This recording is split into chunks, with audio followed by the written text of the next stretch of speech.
lakini sijawahi kuwa na roho nzuri kama huyu baba. Sisi wote kama wanadamu tunapaswa kupendana, tukiamini kwamba maisha yetu ya duniani yanapita. Tujitengenezee akiba ya mbinguni. Kwanza kabisa nitambue uwepo wa Mheshimiwa Mkuu wa Wilaya ya Nkasi, ndugu yangu Peter Lijua Likali, na mbunge mwenzangu, maana nilihudumu naye, lakini ni vema kwa hekima za kawaida kama yupo kiongozi mwenzako mkubwa kumpa nafasi asalimie. Karibu Mheshimiwa DC, walau tusikie sauti yako, maana kama ni mkwe basi na hapa ni mkwe vile vile. Bwana asifiwe. Bwana asifiwe. Tumsifu Yesu Kristo. Kwa wale ambao wanifahamu, majina yangu ninaitwa Peter Ambrose Lijua Likali. Mimi ni mkuu wa wilaya ya Nkasi. Toa heshima na Mheshimiwa Rais Daktari Samia Suluhu Hassan kuhudumu katika wilaya yetu ya Nkasi. Lakini pia nayo heshima na nayo furaha kutana na ndugu yangu Mheshimiwa mbunge.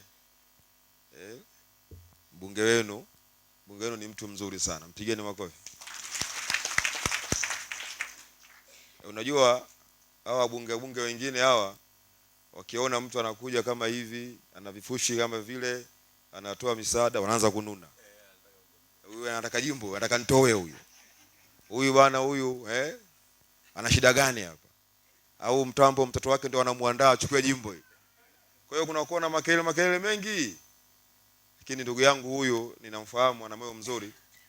Hata niliposikia Mheshimiwa Diwani akitoa sifa ambazo zinazomhusu yeye, nikasema ni sahihi. Lakini pia mtu kukaa bungeni miaka 20 lazima uwe na tabia nzuri. Uwezo kuwa mtu ovyo ovyo ukakaa bungeni miaka 20. Mimi nilikaa michache, sio kwamba ni ovyo ovyo.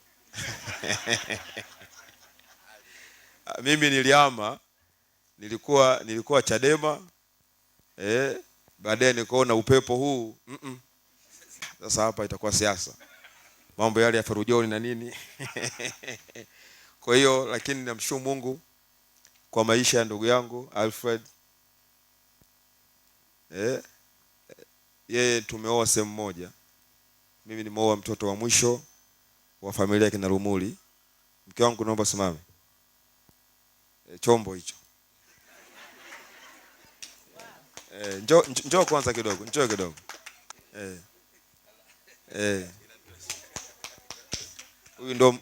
Huyu ndo mke wangu kipenzi kabisa. Basi naomba kae. Kwa hiyo wote hapa tunafurahia maisha ya ndugu yetu. Kwa kweli mimi mwenyewe japokuwa ni mwanasiasa, lakini sijawahi kuwa na roho nzuri kama huyu baba. Ana roho nzuri sana mpaka mwenyewe nilikuwa naogopa. Anawezaje kuwa na roho nzuri kiasi hiki? Maana haombi kura, hataki kuchaguliwa, lakini anatoa tu.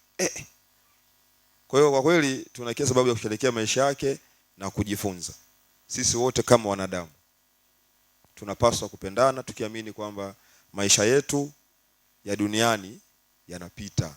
Tujitengenezee akiba ya mbinguni. Asanteni sana na Mungu awabariki sana.